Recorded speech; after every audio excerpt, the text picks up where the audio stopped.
Bueno, para quienes no lo conocen, el hermano Manolo es el hermano Luis Manuel Sánchez González, profesor por muchos años ya de nuestro seminario, egresado también de este seminario.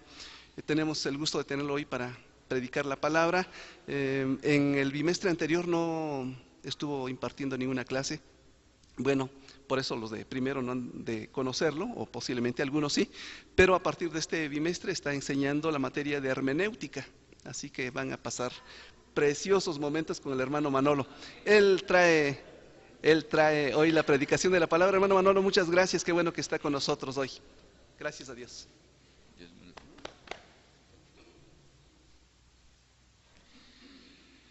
Amén. Digo por lo de preciosos momentos en hermenéutica, hermanos. Yo estoy convencido que si el examen final se lo pongo a Jeremías y a Pablo, los repruebo. Entonces, hay de los que lo toman, ¿no? Pero bueno, ya nos veremos allá, ¿no? Pues agradezco mucho la invitación para compartir con ustedes la palabra del Señor. Y como yo siempre digo, presentar la palabra a siervos, a siervas, siempre es un desafío, ¿no? Porque qué presentarles, como digo yo, es como quererle enseñar a rezar al Señor cura. Entonces, pues cada vez que me invitan a predicar aquí a capilla, pues no sé ni qué decir, pero bueno, creo que Dios me dio esto. Y bueno, ya leímos el pasaje, Jeremías 4, del 1 al 4, y yo puse por título a este mensaje, la renovación espiritual es dolorosa. Me gusta una frase de un hombre que se llama François Mauriac, un escritor francés que vivió entre 1885 y 1970, y él dice: el exceso de dolor nos hace más obedientes que un niño. El exceso de dolor nos hace más obedientes que un niño. Y Dios nos regala momentos de dolor. Hay un libro que está ahí en la biblioteca, si todavía no se lo han robado, escrito por C.S. Lewis, que se llama precisamente El problema del dolor. Y mientras estés aquí en el seminario, búscalo y léelo. Ya son pocos los libros de C.S. Lewis que se reeditan en español. Él es muy famoso por sus crónicas de Narnia, pero busca este libro, El problema del dolor. Y lo que básicamente dice ahí Lewis es que Dios es generoso con nosotros al permitirnos experimentar momentos de dolor.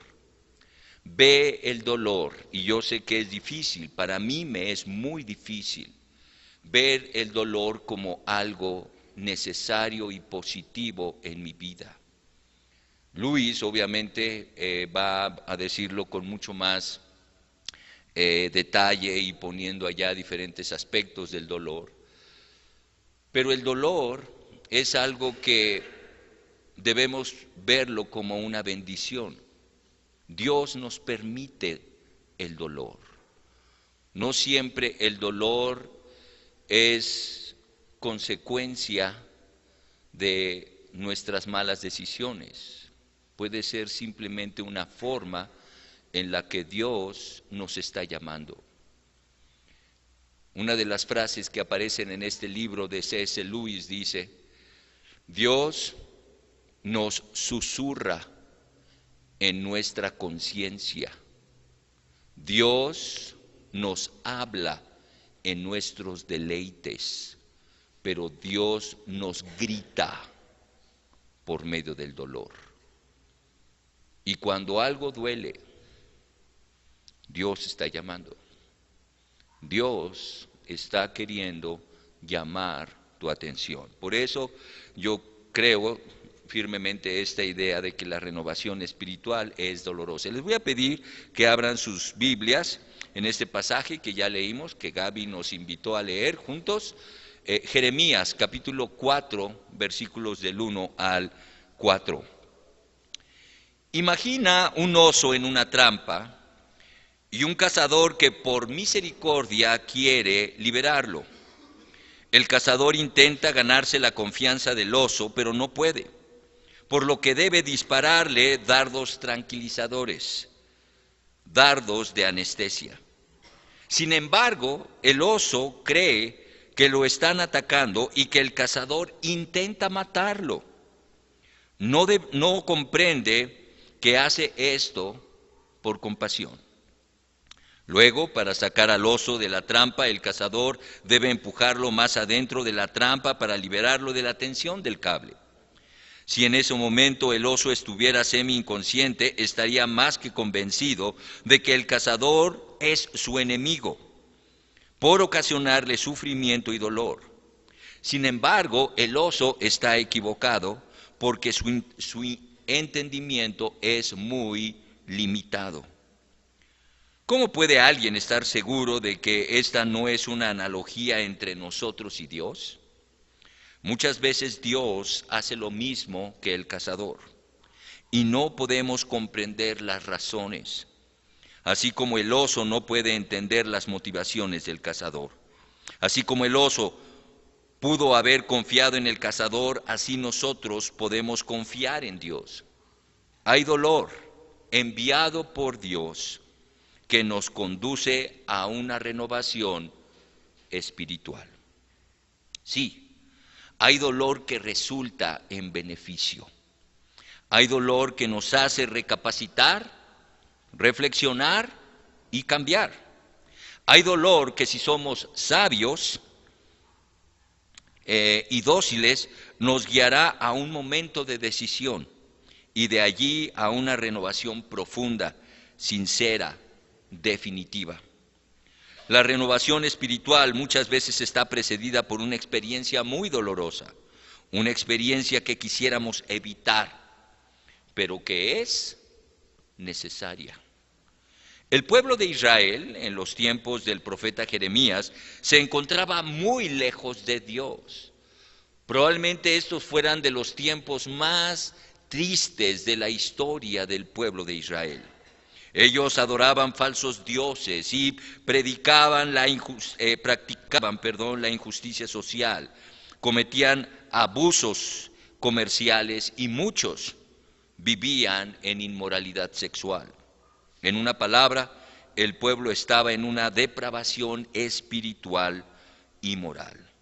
Sin embargo, y estos son los sin embargo de Dios, sin embargo, Dios, lejos de querer la destrucción de su pueblo, quiere su arrepentimiento.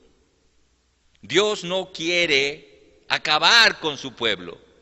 Dios quiere renovar a su pueblo. Dios quiere su arrepentimiento.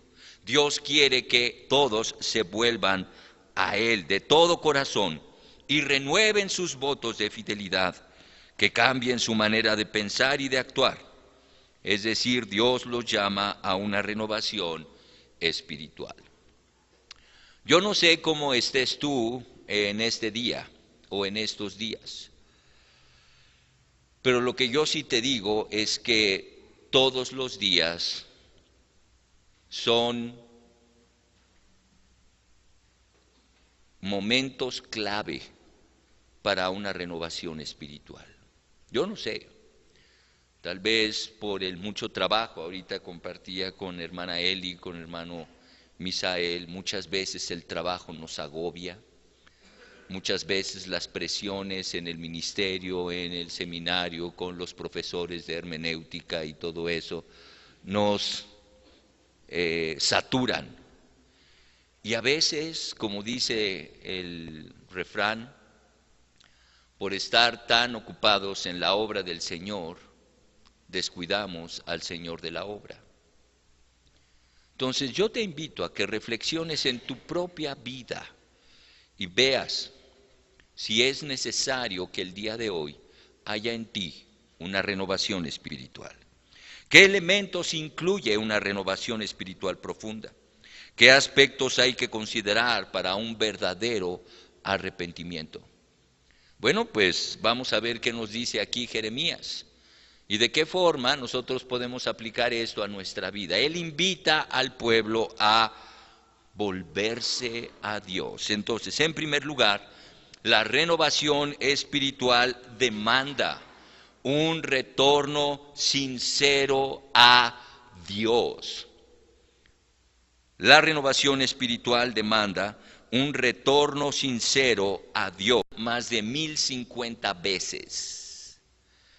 Tan solo en Jeremías este verbo se usa más de 111 veces. Entonces imagínate a Dios que te está diciendo por 111 veces, vuélvete, vuélvete, vuélvete, vuélvete a mí. ¿Qué querrá Dios? ¿Qué querrá Dios? Que me vuelva. Si durante 111 veces Dios me está diciendo, vuélvete, vuélvete, es porque Dios quiere que yo regrese a Él. La Biblia es rica en expresiones que describen la responsabilidad, el privilegio que tiene el hombre de volver a Dios. Pueden aparecer expresiones como inclina tu corazón a Dios, circuncida el prepucio de tu corazón, que aquí lo usa Jeremías y él lo está tomando de Deuteronomio 10:16. Lavar el corazón de la maldad. Todas estas expresiones se resumen en un solo verbo. Vuélvete a Dios. Vuélvete. Regresa a Dios. Mejor que ningún otro verbo, volver combina en sí mismo los dos requisitos para el arrepentimiento: volverse de lo malo y volverse a lo bueno. Volverse a Dios. Este verbo tiene una importancia teológica enorme, pues habla precisamente de cómo el pueblo tiene que volver a establecer una relación íntima con Dios. Es lo que Dios quiere de nosotros. A Dios no le interesa, y estoy hablando en absolutos porque por supuesto que le interesa, pero en términos absolutos, a Dios no le interesa lo que tú tengas. A Dios no le interesa lo que a ti te duela. Lo que a Dios le interesa es que estés con Él. Eso es lo que le interesa. Porque Él quiere tener y mantener contigo y conmigo una relación íntima. Y solo podemos tener esta relación cuando reconocemos que hemos estado caminando lejos de Dios. De esta forma, la renovación espiritual demanda el retorno sincero a Dios. Dios quiere que cada uno de nosotros nos volvamos a Él, que nuestro rostro busque el suyo, que nuestro corazón anhele el suyo, que nuestras vidas caminen juntas. Eso es lo que quiere Dios.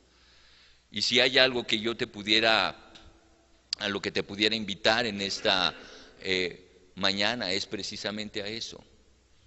Vuélvete a Dios.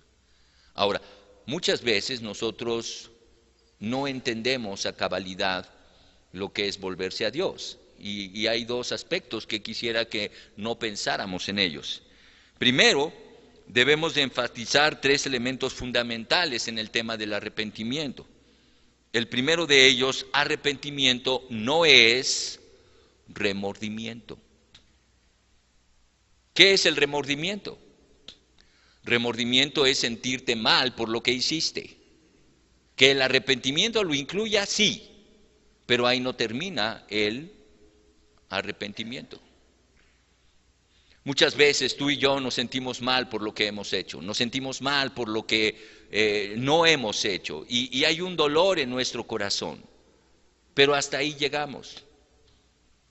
El arrepentimiento no es remordimiento, pero tampoco el arrepentimiento es ritualismo, es regresar a una práctica, es volver bueno, lo que yo antes hacía, bueno, lo voy a empezar a hacer de nuevo. Dios no quiere rituales, Dios no quiere prácticas. Es más, si tú revisas los tiempos de mayor depravación en el pueblo de Israel, fueron tiempos profundamente ritualistas. Amós, Isaías dicen, ya me tienen harto con sus fiestas, ¿no? Ya me tienen harto con sus lunas nuevas, ya no quiero sacrificios. Ya no me traigan más ofrenda, por favor, ya me da asco la cantidad de aceite y de grasa y de manteca que se quema en el altar de los sacrificios, ya me tienen harto. Es volverme sinceramente a Dios, en humildad, en intimidad, en espiritualidad, estar con Dios. Y por eso decimos que arrepentimiento simplemente es volverse a Dios, ¿sí? Volverse a Dios. Dice ahí en Jeremías 3:14, convertíos hijos rebeldes. Adivina qué verbo en el original aparece ahí donde dice convertíos. Vuélvete, vuélvete. Vuélvanse hijos rebeldes, dice Jehová, porque yo soy vuestro esposo y os tomaré uno de cada ciudad, 2 de cada familia, y os introduciré a Sión. ¿Qué es lo que anhelaba el padre del hijo pródigo? ¿Que regresara para que le diera lo que se había robado? ¿Que regresara para que se pusiera a trabajar en lo que había descuidado? ¿Que regresara porque su mamá estaba chille y chille? No. Él quería que su hijo regresara para estar con él, para que él estuviera con él. Eso es lo que buscaba. Buscaba sus brazos, buscaba su ser, buscaba su intimidad, buscaba su familiaridad, buscaba estar con él. Por eso, la renovación espiritual demanda un retorno sincero, pero también, en segundo lugar, la renovación espiritual demanda una renuncia singular a lo falso. Dice ahí la segunda parte del versículo 1, y si quitares de delante de mí tus abominaciones, y no anduvieres de aquí para allá. El deseo de Dios no es la destrucción del pecador, sino su conversión. Pero su deseo depende de un arrepentimiento sincero y duradero, representado no por la recitación de una fórmula o por la práctica de un ritual, sino por el rechazo específico de toda otra devoción, de aquello que me ha desviado de Dios. Tú y yo sabemos cuáles son aquellos ídolos que a veces adoramos, aquellos ídolos que nos distraen, aquellos ídolos que nos desvían. Y dice el Señor, deja ya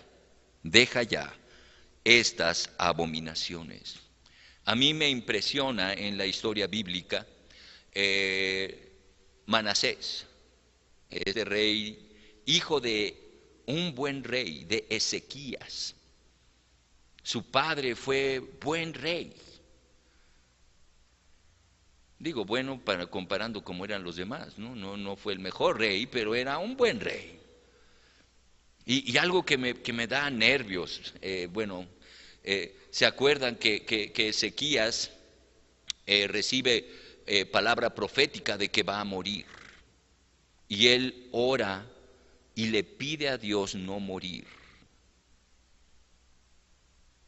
Entonces Dios le da una señal cuando entonces el reloj de Acaz, creo que es el que regresa 10 grados la sombra.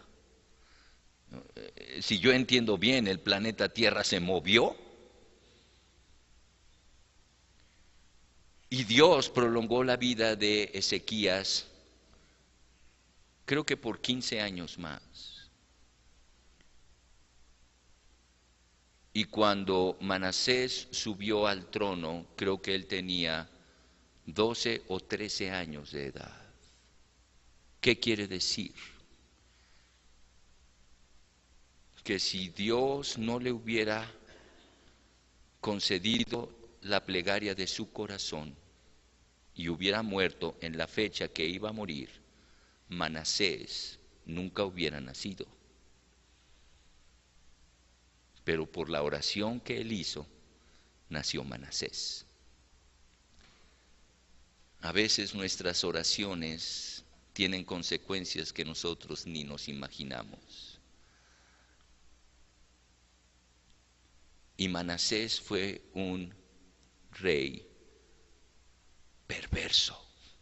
Fue el rey en el que, según los historiadores, probablemente naciera el propio Jeremías. Él vio todas las idolatrías de Manasés. Vio todo el descaro con el que se practicó el levantar ídolos delante de Dios. ¿Qué dice el Señor? Quita delante de mí tus abominaciones. Dice la Biblia de Jerusalén, tus monstruos abominables. Debemos de dejar de vagar de aquí para allá, quitar aquello que estorba nuestra relación con Dios y acercarnos a Él en devoción, en reconocimiento. Debemos de quitar todo aquello que nos estorba. Así, la renovación espiritual demanda una renuncia singular a lo falso. Ya basta de tener pequeños diosesillos, pequeñas imágenes que secretamente adoramos. Figurillas como la irresponsabilidad ante el Señor, la flojera espiritual, la tibieza de compromiso delante del Señor, la fluctuación en el servicio, etcétera y etcétera.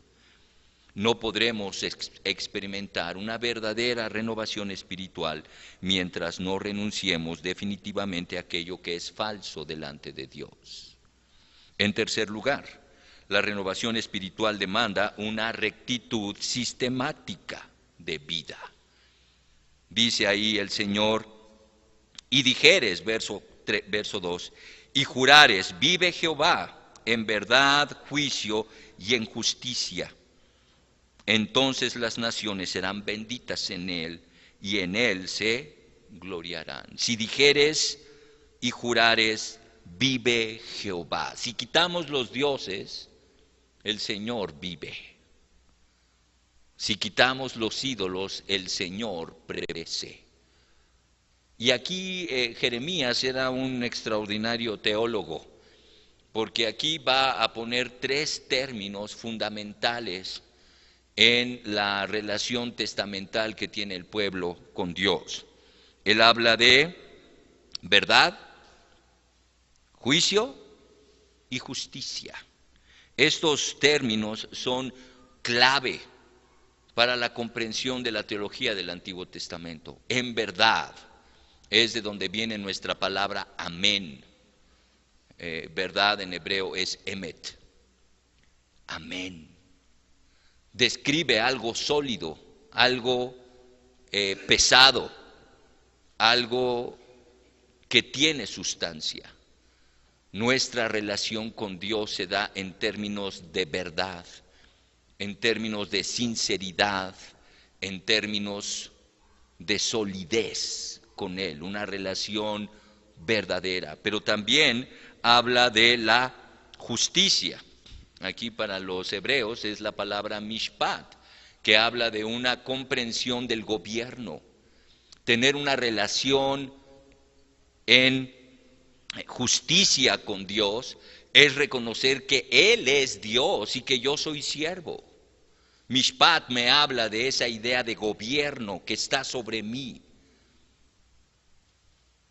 Yo comprendo lo que Dios quiere y acepto lo que Dios quiere, simple y sencillamente porque Él es Dios.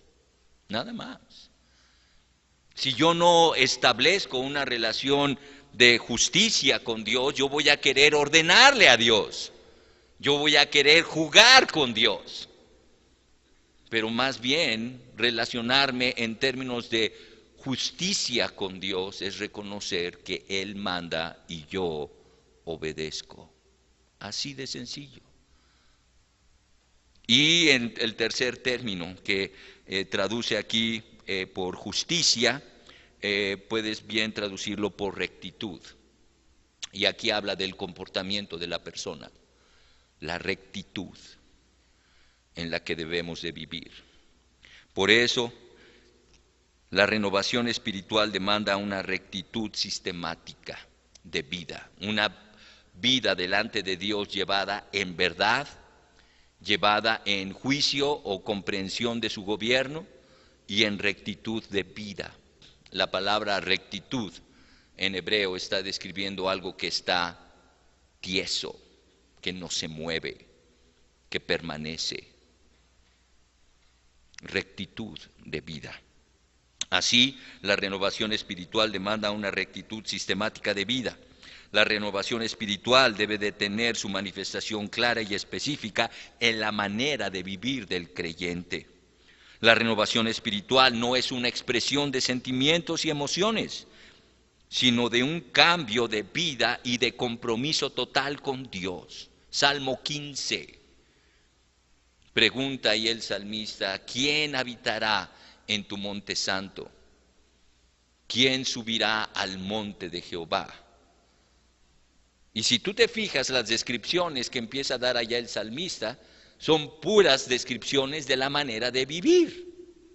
El que no ha jurado en vano, el que no ha dado su dinero a usura, el que aún jurado en daño suyo, no por eso cambia.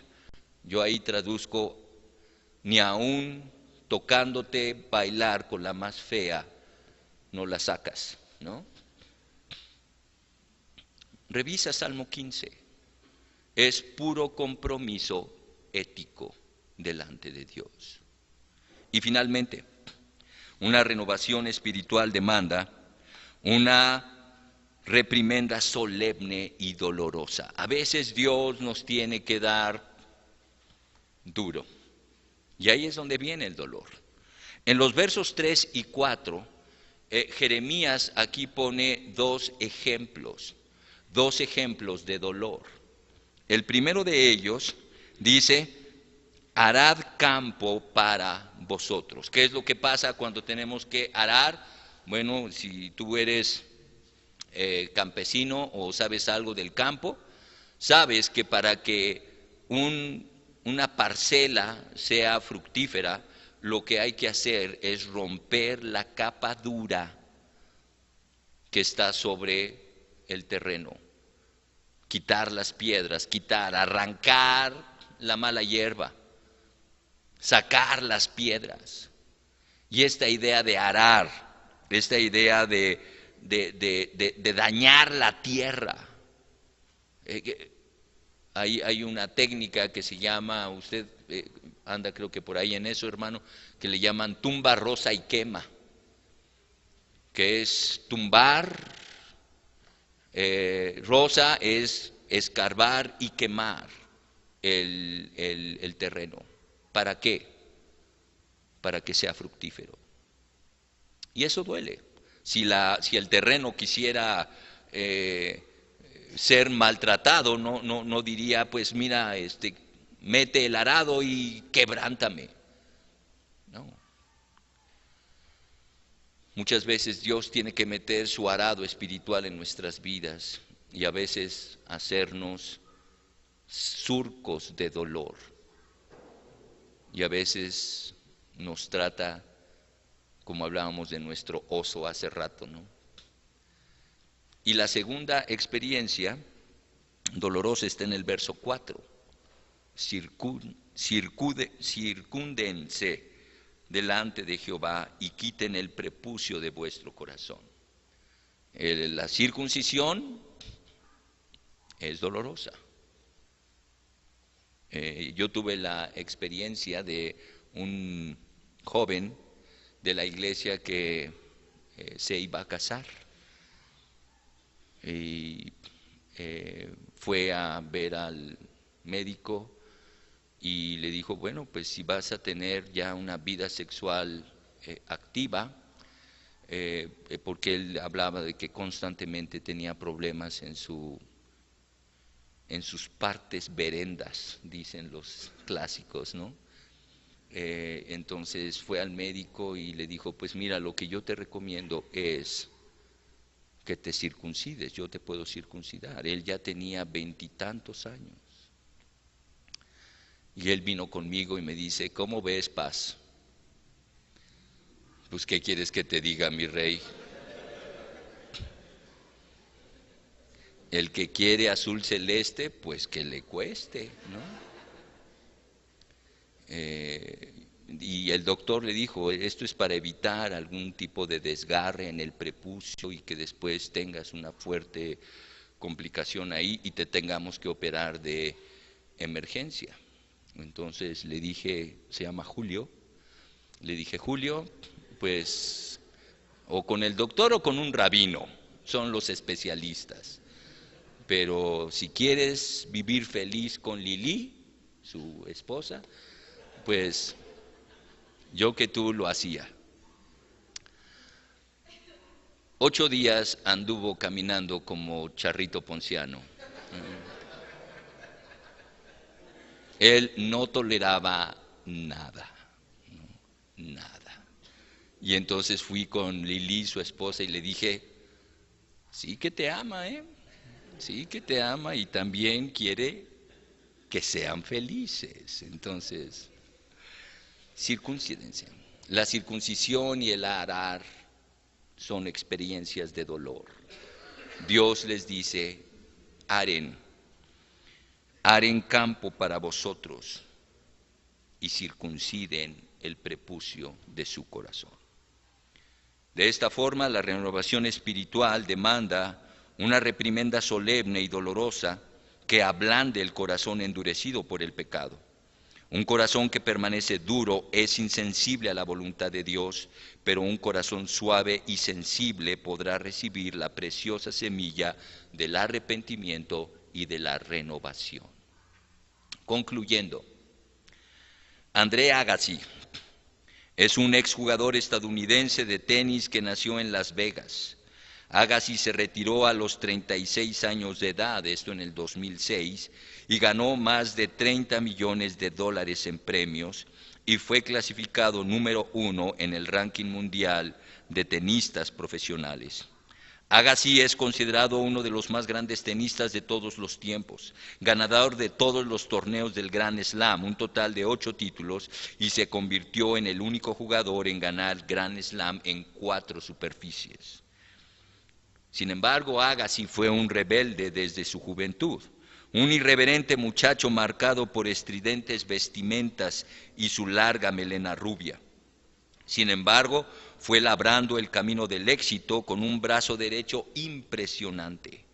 Era una leyenda incluso antes de ganar su primer torneo de Grand Slam. Pero todo aquel festival de éxitos acabó por empacharle y sus pasos se desviaron.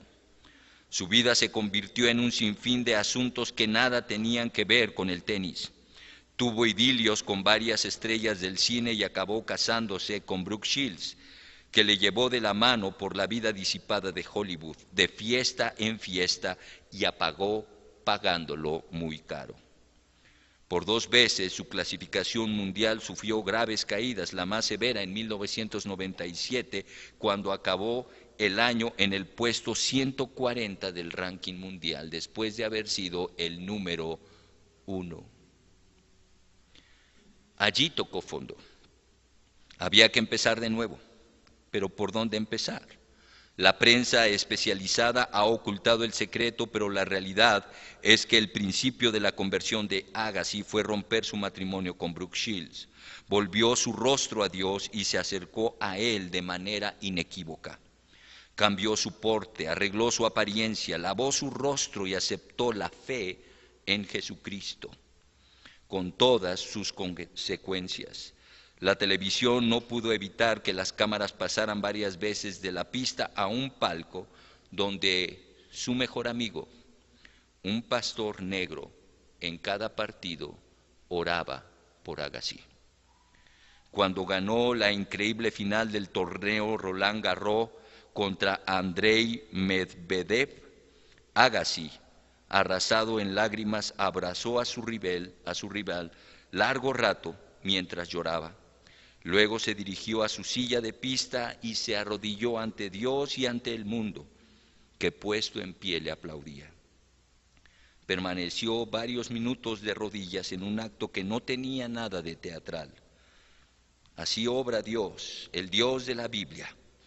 Recibe con brazos abiertos a aquel que quiere regresar a Él. Su gracia es incomprensible. Yo no sé qué tan lejos tú y yo podamos estar el día de hoy de Dios. Yo no sé qué tan lejano estés tú, esté yo de Dios. Pero lo que sí te puedo decir es que su gracia hasta allá alcanza. Lo que Él te dice, lo que Él me dice es simplemente, vuélvete a mí. Vamos a Galilea. Vamos a empezar de nuevo.